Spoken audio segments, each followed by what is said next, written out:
Bonjour et bienvenue sur ce nouvel épisode de My Marketing Podcast dans la série Go 2023, les opportunités marketing et vente en B2B pour 2023. Aujourd'hui, j'ai le plaisir de recevoir Guillaume Giraudet-Bacchiolelli qui est avec nous. Guillaume est spécialiste en SEO. Il dirige l'agence 209 qui est, moi j'adore, hyper focus et ne fait exclusivement que du SEO. Donc, on a avec nous une personne qui est excessivement talentueuse et calée en SEO et qui va nous en parler sous toutes ses coutures, notamment pour se préparer pour l'année prochaine. Bonjour Guillaume et merci d'être avec nous. Hello Sandy, merci beaucoup de m'accueillir. Je vais rougir. En plus, c'est filmé avec la caméra, ça va être génial. Mais merci beaucoup pour tous ces compliments, c'est hyper cool. En tout cas, voilà, moi j'espère que on va apprendre plein de choses ensemble aujourd'hui et c'est l'objectif de tout ça d'être hyper actionnable. C'est pour ça qu'on t'a invité, hein, Guillaume, parce qu'on sait que C'est tu bon. partages beaucoup. Donc moi, ma première question pour toi, Guillaume, c'est si tu devais décrire rapidement ce qui s'est passé en 2022, comment tu pourrais, on va dire, résumer l'évolution du SEO? Alors, tu sais, en fait, ça fait longtemps, chaque année, on dit un petit peu les piliers du SEO, on parle du contenu, on parle de la technique, des backlinks, donc les liens externes qui pointent vers son site pour donner de la crédibilité, pour donner de l'assurance au moteur de recherche. Et puis un petit peu aussi les réseaux sociaux qui vont donner de la social proof, donc une preuve sociale, c'est très important aussi pour apporter cette crédibilité. En fait, ça, si tu veux, ça fait quelques temps que ça bouge. Certains disent en général, tu sais, on donne toujours des pourcentages en disant le contenu c'est 40%, puis après c'est 30%, etc. Moi, je pense finalement qu'il n'y a pas de pourcentage. On va retomber un peu sur des choses classiques. Le moteur, de plus en plus, tout a grossi. Il y a beaucoup plus de sites, il y a beaucoup plus de contenu. Il y a maintenant, on en parlera aujourd'hui, de l'intelligence artificielle qui rédige à notre place des contenus, tout ça. Le moteur, il a besoin en fait d'asseoir un petit peu cette autorité, cette crédibilité en fait et l'expertise. Et finalement, tout ça, Google, il a créé un algorithme qui s'appelle Google EAT, une mise à jour d'algorithme, tu vois. Donc, si je dois résumer 2022, je le vois de plus en plus en fait, on a vraiment ces 3 points expertise, autorité, crédibilité. Peu importe les actions que tu vas faire, il faut vraiment tourner en fait tous les travaux que tu vas en tout cas accentuer sur ton site vers ces 3 termes-là. Finalement, pourquoi? On va voir l'expertise. L'expertise, c'est quoi? Google est de plus en plus exigeant.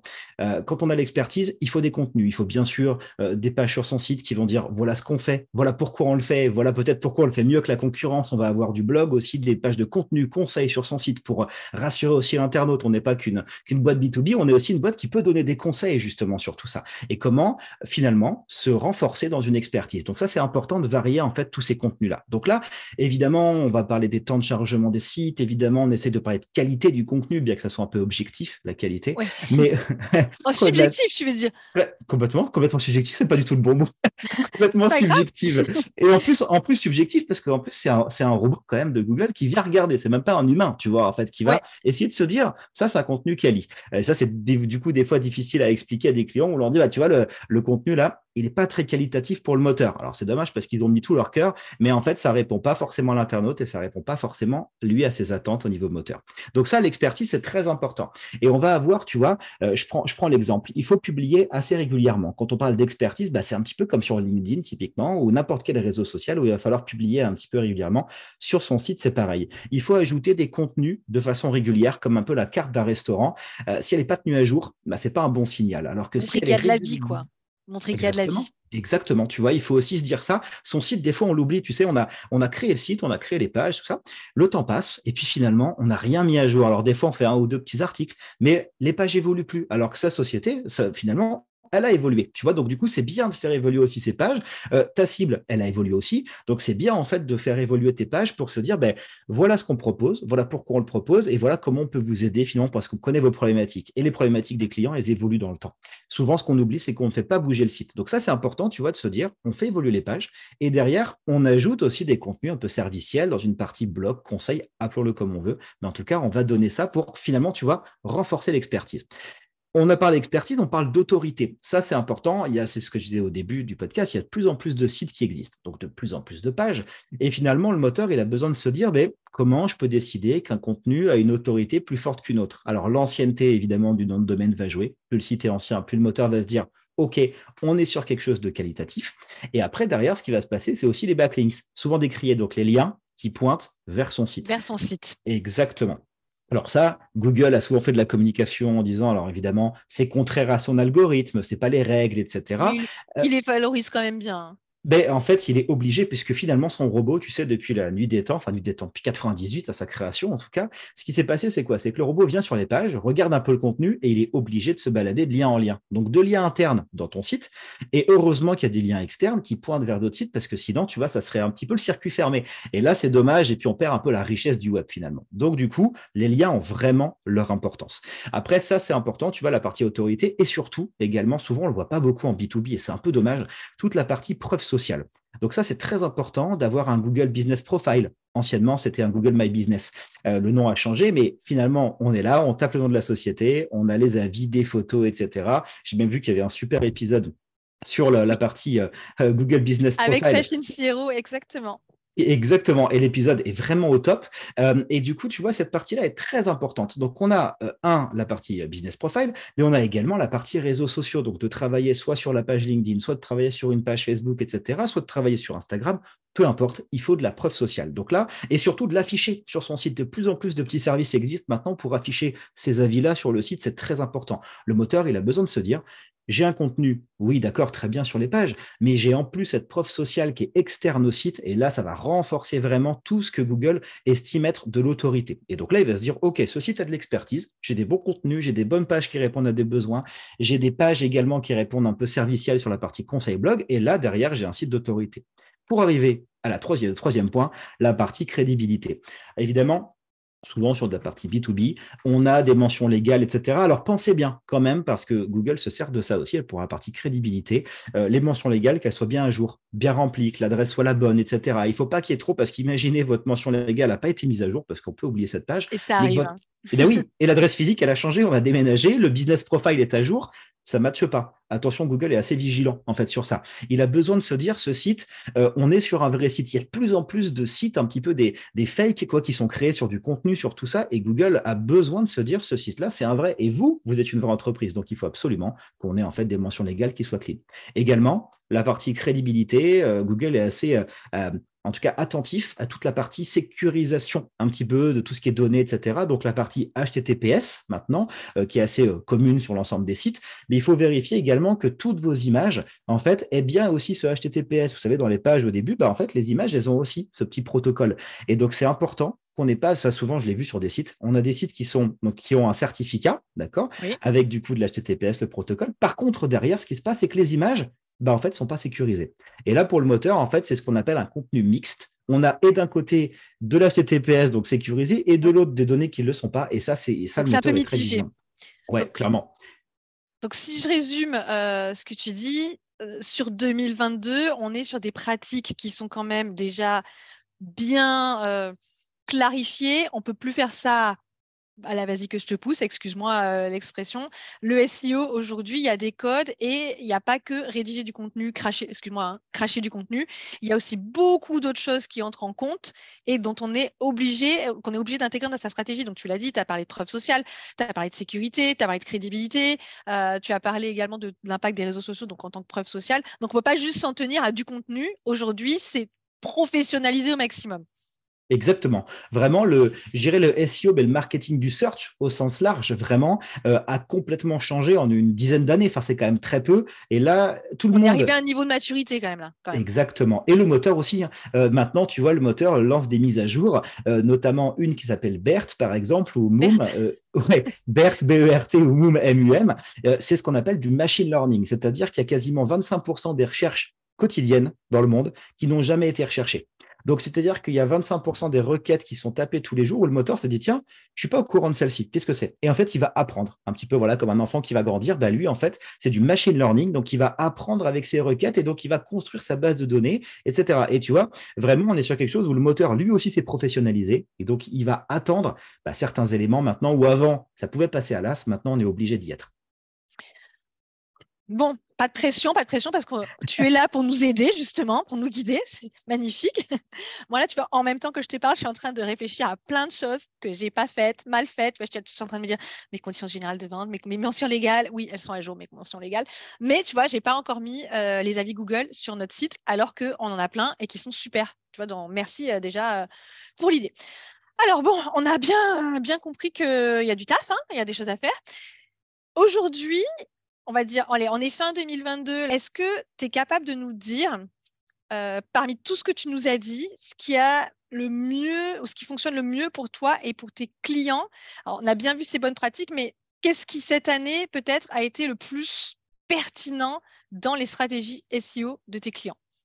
Alors, si tu veux, moi, j'aime bien ces questions parce qu'à chaque fois, je reviens un peu au back to basic, tu vois, c'est-à-dire que c'est important, toujours, son site, il va évoluer dans le temps.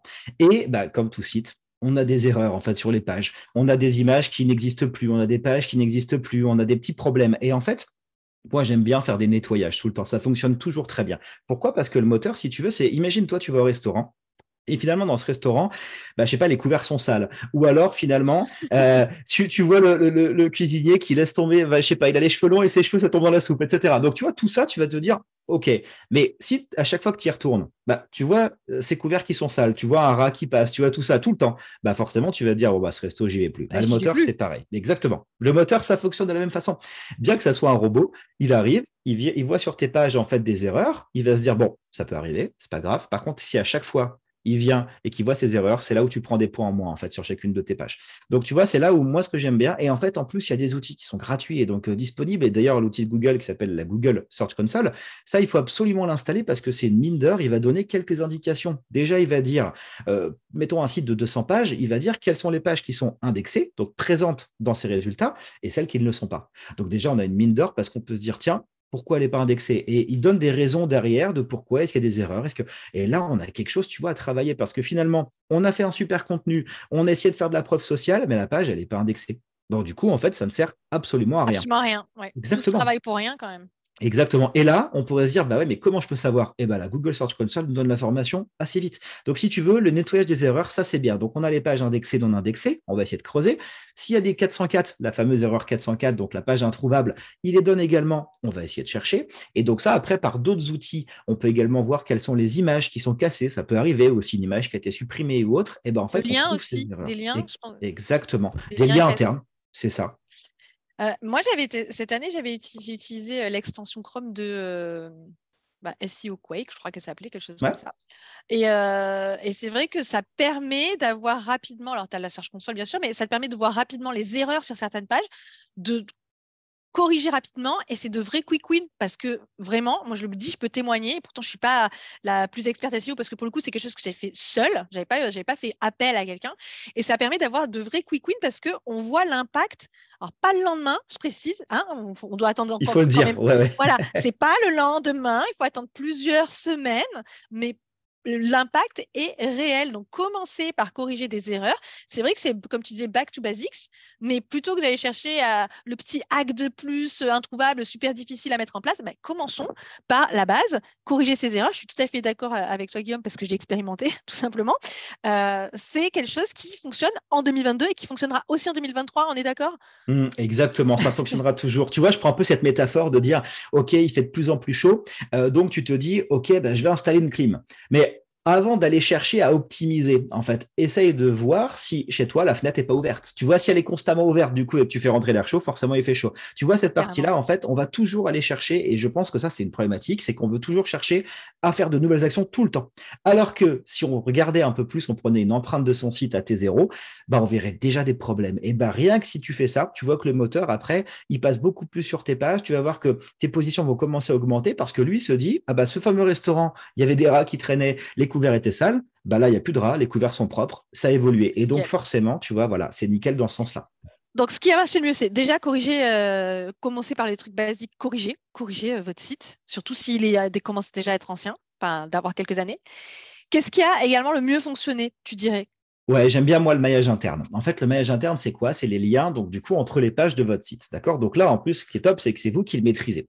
Quand je dis ça, c'est quoi? C'est que souvent, et d'ailleurs, c'est un vrai conseil, ça, quand vous mettez, par exemple, un article, un conseil sur votre blog, ce qui est bien, c'est qu'à l'intérieur de cet article, on est deux, trois liens vers d'autres pages du site, d'accord? Ça peut être des pages d'articles, ça peut être des pages d'expertise qui présentent vos produits, qui présentent voilà, votre méthodologie, peu importe, mais des liens internes.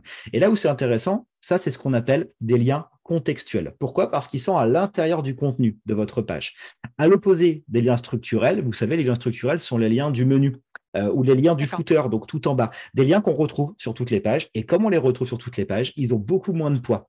Donc, le mieux, c'est d'avoir des liens internes, donc contextuels dans vos contenus. Donc, on a dit, d'accord, j'ai créé ma page, je fais des liens vers d'autres Vers contenus. d'autres pages. Exactement. Mais ce qui est bien, il faut se dire, ça, en fait, on va aider d'autres pages à avoir un petit peu de lien. D'accord? Mais dites-vous, c'est un peu du mentorat qu'il faut faire. Cette page, elle existe. Google connaît les anciennes, mais ne connaît pas la nouvelle qui vient d'être créée. Et souvent, ce qu'on oublie, c'est d'aller repartir sur les anciennes également pour faire un lien vers la nouvelle. Pourquoi? Parce que comme il connaît les anciennes pages, il passe assez régulièrement dessus. Et le fait de repasser sur la page et qu'il va voir finalement un nouveau lien qui a été créé, il va aller visiter un peu plus rapidement la page. Et plus elle va avoir de liens internes, plus il va se dire, tiens, j'ai une page qui est quand même intéressante. Et tu vois, ça, on l'oublie assez souvent. On crée une page, on fait des liens vers les anciennes, très bien, et ça s'arrête là. Il faut également faire des liens vers la nouvelle, de Vers la nouvelle. manière à la pousser. Exactement. Et ça marche plutôt bien. Et après, par des outils, on peut aussi aller chercher un truc, moi, que j'affectionne particulièrement avec les moteurs, tu vois, Google est assez vigilant sur ça, c'est ce qu'on appelle les pages orphelines. Il est possible, pour X raisons, qu'une page ait été créée sur le site et ne reçoive des liens que d'une seule page. Tu vois, c'est-à-dire qu'en fait, elle n'existe pas, il y a que celle-ci, en fait, donc il n'existe presque plus dans la structure. Et ce qui est intéressant, c'est d'aller regarder, en fait, dans la Search Console, on met l'URL directement, on va regarder les statistiques de cette page, les performances, finalement, est-ce qu'elle ressort sur des mots-clés, etc. D'ailleurs, on va dans l'onglet Performance, on met l'URL, et là, on regarde les mots-clés sur lesquels elle ressort, si le site ressort. Finalement, si c'est une page qui a un potentiel, ça veut dire qu'elle est positionnée, mais comme elle n'est pas intégrée dans la structure, ben en fait, elle perd toute sa puissance. Donc, du coup, là où c'est intéressant, c'est de la réintégrer dans la structure, tout simplement en mettant un lien, par exemple, d'anciens contenus vers elle, ou en mettant un lien vraiment en se disant… En lui offrant de la visibilité, quoi, en fait. Exactement, exactement. Il faut lui donner ça. C'est-à-dire que peut-être à terme, il y a un article qui a été supprimé et c'était ce seul article qui lui faisait un lien. Donc maintenant, celle-ci, elle est complètement isolée. Elle n'existe plus dans la structure, on ne peut plus la trouver. Et là, on remet un lien, on leur donne de la puissance. Et ça fonctionne fort. Super cool. Est-ce que tu en as un troisième tips que tu dis cette année, ça a vraiment été quelque chose sur lequel j'ai fait travailler mes clients, que j'ai travaillé moi-même? Oui, la partie. Alors, on a vu en 2022 aussi un peu une explosion, j'ai l'impression, de la partie podcast, formation, etc. Tu vois. Je Et ne en sais fait, pas de quoi tu parles. et il existe des données structurées. Pour ça, moi, je suis un fan des données structurées parce que ça sert déjà à structurer un peu le web sur des éléments, etc. Et pour le moteur, bah, c'est une bonne manière pour lui aussi d'essayer de comprendre finalement sur 10 sites différents, on va avoir 10 articles différents. Ben, chacun dans le code, ça va être peut-être codé différemment. Par contre, les données structurées, il y a un consortium, donc on les trouve sur schema.org. Et en fait, derrière, et d'ailleurs Google aussi, hein, si on tape Ouais. données structurées Google, il donne la liste. Et il y a une façon de structurer la donnée. Par exemple, pour dire ça, c'est un article de presse, enfin un article de news article. Par exemple, ça, c'est un produit. Ou par exemple, ça, c'est des notations. Souvent, on les voit dans Google, dans les résultats, il y a des petites notations qui existent, etc. Ben, ça, en fait, c'est une donnée structurée. Et ça, c'est hyper important parce que plus on va structurer une information, plus ça va être facile pour le moteur de comprendre ce dont il s'agit. Donc ça, la structuration de données, c'est hyper important. Et en plus, typiquement, je parlais des vidéos, il existe maintenant une donnée structurée pour la partie vidéo qui indique la longueur de la vidéo, qui indique la petite miniature, tout ça. Ça, c'est génial. Il faut absolument le faire parce que ça va justement aider le moteur à mieux comprendre la page et à mieux la faire ressortir. Mais moi, de tout ce que tu dis, j'ai quand même l'impression qu'en fait, on est arrivé à un tel niveau en référencement, on va dire référencement organique, hein, SEO, que finalement, on n'est pas forcément obligé d'aller chercher toujours plus et revenir un petit peu à l'essentiel. Ça ne veut pas dire qu'il ne faut pas aller plus loin.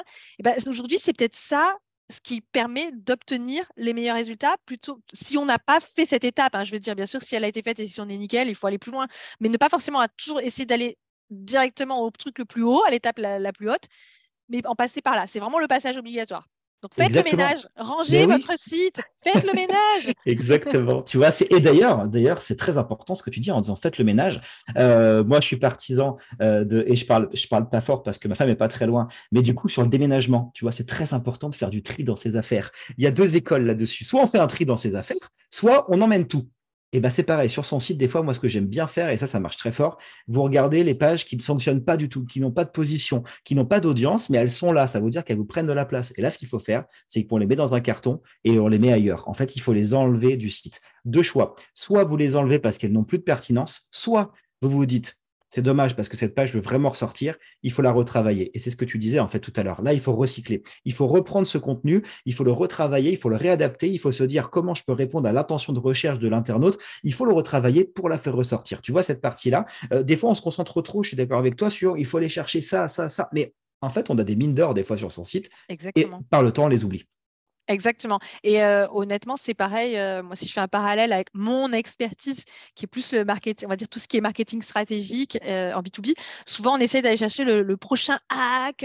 Ouais, je veux tout automatiser. Ok, mais en vrai, si tu n'es pas passé par la case obligatoire de à qui tu t'adresses, c'est quoi ton message, c'est quoi ta différenciation, c'est quoi tes offres, est-ce que tu les as travaillées de manière à ce qu'elles soient faciles à acheter ou facile à vendre, c'est pas la peine d'aller chercher plus loin en fait, parce que tout ça, ça va être beaucoup trop d'efforts si tu n'as pas fait le travail. Et en fait, j'ai l'impression que pour le SEO, c'est exactement pareil. Mais c'est la même chose. Et tu sais, un petit tips comme ça aussi, mais qui fonctionne très bien. Vous tapez un mot-clé dans le moteur de recherche finalement, et vous regardez en fait ce qu'on appelait avant les moteurs verticaux, parce qu'ils étaient, je suis un peu un vieux de la vieille, mais ils étaient sur la verticale. Tu Maintenant, as ils de sont l'expérience, horizontaux. c'est pas pareil. Ça, Tu as ouais, c'est beaucoup ça, d'expérience. la sagesse. Et du coup, on a cette notion de tous. Donc, tout en haut, il y a marqué tous. Ça, c'est la recherche universelle, puisque ça mixe tous ces contenus. Et après, on a images, shopping, vidéo, maps, Oui. etc. D'accord? Donc, en fonction du mot-clé qui est tapé, regardez l'ordre.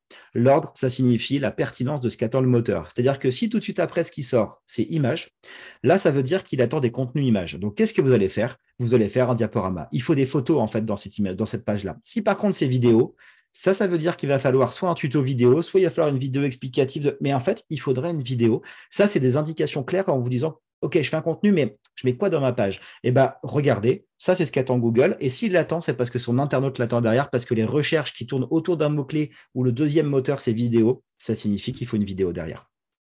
Cool, merci beaucoup. Bon, après, si on n'aime pas la vidéo, il faut se forcer un petit peu, il faut déléguer, il y a plein de manières. Mais au moins, Google, déjà, il a la gentillesse de nous dire ce qu'il attend.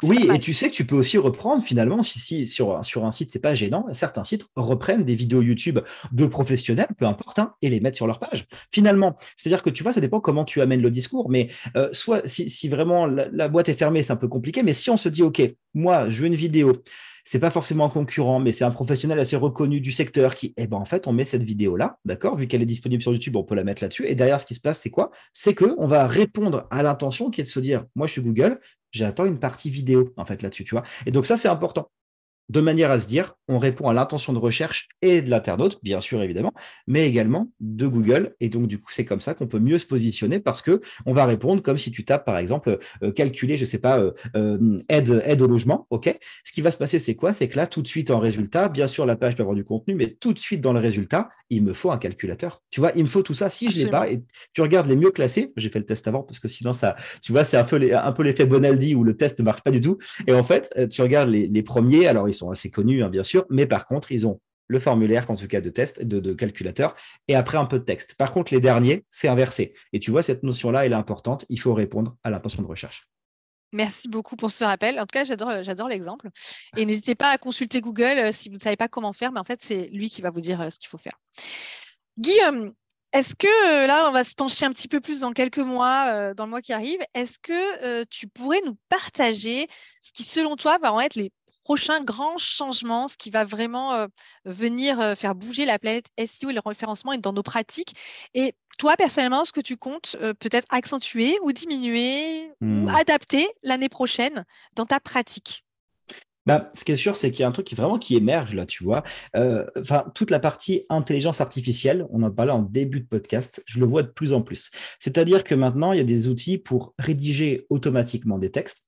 Il y a des outils pour même maintenant recréer des, tu vois, à partir d'un texte, ils te font, il y a Dolly 2, il me semble, ça s'appelle, DA2L-E et puis 2. Lui, il va te recréer à partir d'un texte une image qui n'existait pas. Tu as Canva même aussi. Je l'ai fait la ah oui, semaine oui, j'ai dernière. vu ça, effectivement, tu as raison sur Canva. Non, non, ça le propose, mais tu vois, c'est assez fou de se dire, on Ça a du coup à partir d'un texte, une image qui est recréée complètement artificiellement. Et puis maintenant, ils le font également sur des sons. Ils donnent une banque de données de sons, en fait, tu lui demandes et l'IA va te faire ton son. Donc même pour des podcasts, tu veux une musique libre de droit, etc. Finalement, tu as un peu le champ des possibles qui est presque illimité en fait sur ça. Alors après, c'est pour ça, il faut faire attention aussi. Google est assez malin. Alors, je dis malin, attention s'il nous écoute, mais c'est pas le meilleur pour l'instant sur ça. Il y a encore plein de possibilités de passer un petit peu à travers les mailles du filet, mais il a lancé un nouvel algo qui s'appelle Helpful Content, qui est censé voir justement ces contenus rédigés un peu en IA, mais il arrive à voir principalement des contenus qui vont coûter 1 à 2 euros les 2000 mots. C'est-à-dire vraiment rien, c'est vraiment un contenu qui est pas très propre, ça, il arrivera à le déterminer. Par contre, si moi j'ai vu des contenus rédigés, des contenus qui coûtent 20, 30 euros, alors c'est rien comparé à quelqu'un qui fait de la rédaction, évidemment. Ouais. Mais un contenu rédigé par IA à 30 euros, c'est quand même déjà un bon contenu. Et ben là, on passe pas mal à travers les mailles du filet. Et donc, tu as plein de choses en fait sur ça. Tu vois, c'est en fait, encore une fois, je trouve que, alors, faut pas oublier la place de rédacteur ou de la rédactrice en fait en termes de contenu. Ça n'enlève pas ça. C'est pas du copywriting, c'est pas. Mais en fait, ça peut t'aider des fois si tu as besoin de faire un petit contenu. Moi, je le vois de plus en plus des fois sur des clients qui des fois ont des produits, par exemple, et savent pas trop quoi dire sur le produit parce que bon, et puis même des fois quand tu as des références produits, on a travaillé pour un client sur des bagues, il y avait du coup 12 références pour la même bague. Faut quand même faire un texte là, comment on fait, etc. Tu vois. Et là, tu peux vraiment avoir quelque chose qui est intéressant. Et donc la partie effectivement IA, c'est tout récent, en tout cas dans l'approche. Par contre, en termes de SEO, il y a vraiment beaucoup de choses à faire en fait autour de ça. Et là, comme ça, tu peux répondre aussi finalement aussi. On parlait tout à l'heure de, OK, je fais les images, comment je peux faire? Parce que, en fait, il peut créer une image artificiellement, tu vois, et la mettre du coup finalement sur ton site. Donc, il y a tout ça, en tout cas, qui arrive, je trouve, et qui est intéressant. Ah, c'est super intéressant, mais tu dis que ces outils, donc ces intelligences artificielles qui t'aident dans ta rédaction SEO, donc attends, moi j'ai fait un petit disclaimer. Évidemment, vous devez savoir de quoi vous voulez parler quand même, à peu près, le message, où vous voulez aller, ça s'inscrit quand même dans une stratégie, mais tu lui dis quels mots-clés il faut optimiser ou Et c'est là où je te dis, c'est là où c'est intéressant, c'est qu'en fait, c'est le début de tout ça. Tu vois, finalement, quand je dis début de tout ça, c'est pareil, c'est comme Google. Je te parlais tout à l'heure de Google Mum, en fait. Lui, l'objectif à terme de Google, donc il y a beaucoup la recherche vocale. Tu vois aussi, tu disais qu'est-ce qui peut être en 2023. Toute la partie podcast, vidéo, elle est là. Moi, je pense que cette partie-là, il faut vraiment, là maintenant, il faut la maximiser. Il faut la pousser, en fait, parce que les moteurs commencent à être intelligents sur ça. Justement, Google Mum, il est basé sur ça. C'est-à-dire que tu vas lui demander, alors souvent, c'est de la recherche de restaurants, hein, quasiment 40% des recherches. Mais en tout cas, la partie vocale est très forte. Et en fait, lui, à terme, c'est ça qui est visé. Alors, est-ce que Google va réussir à faire ce qu'il cherche? Mais en tout cas, c'est ce qui est visé. C'est que tu lui dises, OK, Google, je suis parti il y a 2 ans à New York et j'ai mangé dans tel restaurant. Écoute, là, je pars, je sais pas, en Lituanie et je voudrais vraiment trouver un restaurant similaire. Ça, c'est ta demande. Et lui serait capable de te fournir en fait l'information par rapport à ce que tu as fait là-bas. Tu vas à un restaurant et tu n'as pas juste demandé restaurant Lituanie. Tu vois, donc toute cette partie-là d'intelligence artificielle, encore une fois, c'est ce que je disais, c'est un peu le champ des possibles. C'est-à-dire que la seule limite, c'est la créativité, en fait, tu vois, de ce qui peut se passer. Et donc, pour ça, effectivement, la partie texte avec rédaction de texte optimisé de produits, peu importe de ce qu'on peut faire, en fait, tu vois, sur ça, ou de la partie image, on a vraiment quelque chose, en tout cas, qui s'insère, à mon sens, dans une stratégie, en tout cas sur le long terme, tu vois, où là, c'est un peu le début, un petit peu les prémices, j'ai l'impression de tout ça. Et quand on parlait justement du SEO qui se professionnalise, clairement, à mon sens, ça fera partie un petit peu de tout ça. Donc en fait, moi, je vais te partager un peu ma vision, mais on aura peut-être l'occasion d'en reparler. C'est qu'aujourd'hui, est-ce que les intelligences artificielles, au lieu de simplifier une certaine partie du travail, elle ne va pas surtout nous obliger à être nous-mêmes meilleurs dans notre pratique pour nous différencier, puisque tout le monde aura accès à ces outils. Finalement, ça va simplifier une partie du boulot, mais on va devoir être peut-être encore plus créatif et plus stratège dans la manière d'utiliser les IA. Et c'est peut-être ça l'avenir de ces métiers et du marketing pour être bon dans les prochaines années, d'élever le niveau en fait. Moi c'est le sentiment que ça va vraiment élever le niveau.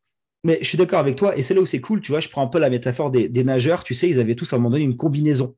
La combinaison faisait que l'eau, du coup, ralentissait pas, enfin, les faisait pas ralentir, du coup, ça glissait un petit peu, et donc ça augmentait leur performance. Sauf qu'à un moment donné, tout le monde peut avoir la même combinaison. Donc le truc, c'est comment tu vas aller chercher la performance supplémentaire, etc. Et donc, je suis d'accord avec toi. Pour moi, l'IA, c'est pas une fin en soi, c'est juste un support, en tout cas une méthode, parce que je suis d'accord, tout le monde peut bénéficier un outil, je suis d'accord. C'est la même chose pour tout le monde, c'est comment tu vas essayer de faire mieux avec ça et comment tu vas trouver les meilleures choses pour répondre encore une fois, toujours à ton internaute, parce que ça reste quand même du business et donc il faut quand même répondre à ce client potentiel et à Google pour se dire, OK, je comprends comment tu fonctionnes, donc je te donne un petit peu à manger de ce que tu attends.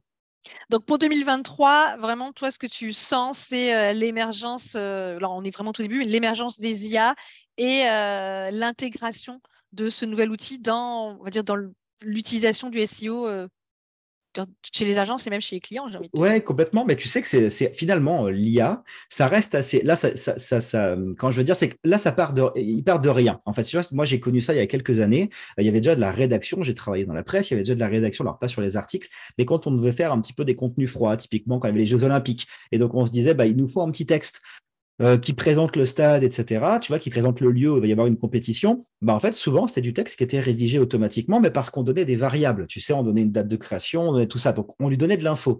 Là, la différence, c'est qu'on lui donne quasiment rien. En fait, c'est lui qui va aller chercher. Tu vois, ce gap qui a été franchi, à mon sens, c'est qu'avant, on lui donnait un peu des variables pour qu'il puisse remplir son information. Là, il va chercher tout seul. Donc, c'est vrai qu'il y a une vraie dimension. Et d'ailleurs, tu vois, on parle de rédaction, c'était GPT-3 qui fait parler de lui, mais GPT-4 arrive. Et alors, je te dirais peut-être une bêtise, mais je crois qu'on est quasiment sur 100 trillions d'informations pour GPT-4. Ça n'a rien à voir. Là, on est sur un truc qui est énorme, tu vois, en termes de possibilités. Et donc, ouais, pour 2023, mais c'est là où c'est intéressant parce que si je refais le focus un peu sur la partie SEO, Google et puis internaute et par rapport à sa marque, ce qu'on peut en faire, il faut absolument, tu vois, avant on parlait de la première position, il fallait être toujours premier, etc. Maintenant, je te dirais, c'est pas forcément l'objectif en soi. La fin, in fine, c'est pas forcément ça qu'on va chercher. Il faut maximiser sa présence. C'est-à-dire qu'il faut absolument avoir dans un résultat, maintenant avec la recherche universelle, tu as un résultat texte, tu peux avoir alors, un peu d'ads si tu en fais, tu peux avoir un résultat Google Business Profile, tu peux avoir un résultat image, tu peux avoir un résultat vidéo. Et donc, c'est là où c'est intéressant, tu vois, c'est se dire, OK, je ne peux pas lutter sur la partie SEO classique. Par contre, vidéo, là, je suis pas mal. Ou alors, tiens, image, je suis pas mal parce que j'ai. Et tu vois, ça, c'est Mon là où c'est podcast. intéressant.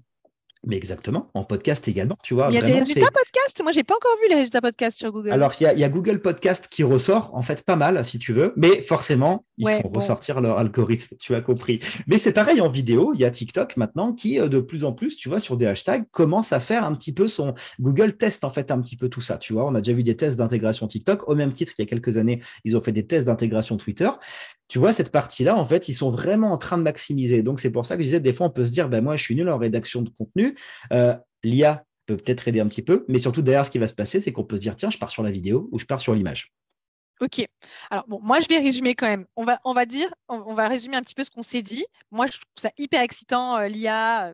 Maintenant, si vous avez un site qui n'a pas été entretenu depuis plusieurs années, c'est pas par là qu'on commence. Hein? On est d'accord? On On est est d'accord, Guillaume? d'accord, On on ne est d'accord. commence pas par ça. Vous commencez d'abord par tout remettre d'aplomb, faire les bons quick wins. Et quand je dis quick wins, ce n'est pas le lendemain matin. Il faut attendre quand même plusieurs semaines. Mais tout ce que Guillaume nous a livré au début sur comment je remets d'aplomb mon site, comment je l'optimise déjà l'existant, c'est ce qu'il faut faire en premier. Et après, on se pensera sur la question de l'utilisation des intelligences artificielles qui sont très bien, mais qui ne résoudront pas les problèmes de maillage, de pages orphelines qu'on a cités au départ. Merci beaucoup, Guillaume. Du coup, j'ai une dernière question pour toi, juste pour, tu vois, faire on va dire une idée finale. Oui. Toi, si tu avais un seul conseil, peut-être c'est difficile, hein, mais un seul conseil ou une seule recommandation à livrer pour les entreprises, alors en B2B, parce que c'est ça auquel s'adresse, mais c'est peut-être un conseil qui sera applicable pour toutes les entreprises, pour 2023 avec leur SEO, qu'est-ce que ce serait? Alors vraiment, tu vois, sur la partie B2B, la page Google Business Profile est quand même ultra pertinente. Tu as quand même des recherches locales qui sont très fortes. Et encore une fois, avec le super podcast à écouter sur cette partie business profile, mais vraiment, c'est hyper intéressant. Et après, surtout, d'arriver, tu vois, sur ce que je disais, vraiment sur cette partie business profile, mais j'en arrive à ce qu'on a dit au début, la partie autorité. Il faut absolument que le site montre de plus en plus patte blanche. Tu vois, on parlait de l'IA. Il y aura de plus en plus de sites rédigés artificiellement. Si le vôtre est clean, quand je dis clean, c'est qu'on a une vraie entreprise, c'est qu'on a du vrai, enfin, on a de l'humain qui est derrière. Google va essayer de plus en plus de chercher à privilégier ces sites-là. Et donc, du coup, il faut qu'on l'aide pour ça. Et comme on est une vraie boîte, bah, du coup, on a tout intérêt à booster notre page business profile, à la mettre aussi, à créer une page sur son site et à faire un lien vers elle, etc. À finalement mettre en avant une équipe. Quand des fois, je vois des fois des sociétés, c'est dommage. On n'a pas forcément l'équipe, on n'a pas forcément d'humain dedans. C'est très important. Si on peut avoir de l'humain, des visages, etc. Donc, tu vois, si on peut revenir un peu à l'humain, finalement, c'est presque ça, une des recos qui est intéressante là-dessus. On a beaucoup plus de chances d'avoir cette social proof, d'avoir en fait finalement, tu vois, ce côté j'humanise mon site pour mieux le positionner et Google fera ainsi beaucoup plus facilement la différence. J'adore. Non, je trouve ça super intéressant. Merci beaucoup, Guillaume. Je pense que tu as pris vraiment le contre-pied en plus de ce qu'on s'est dit. Je suis complètement d'accord avec toi. Il ne faut pas diaboliser les intelligences artificielles. C'est un outil. Et du coup, en fait, humaniser et apporter un maximum de preuves sociales et se dire, bah, quand tu es sur mon site, tu es dans une vraie boîte, je l'ai soigné, il n'y a pas de rage chez moi. Il faut avoir écouté tout le podcast pour comprendre la Oui. blague. Hein. Si vous arrivez maintenant, vous aurez loupé l'essentiel et vous n'aurez pas la blague. Mais il n'y a pas de rage sur mon site. Et ben là, on est bon. On est bon pour 2023 et même, j'ai envie de dire, probablement au-delà. Hein. Au-delà, normalement, tout ça, après, tu vois, les critères vont pas forcément bouger sur la partie autorité et crédibilité.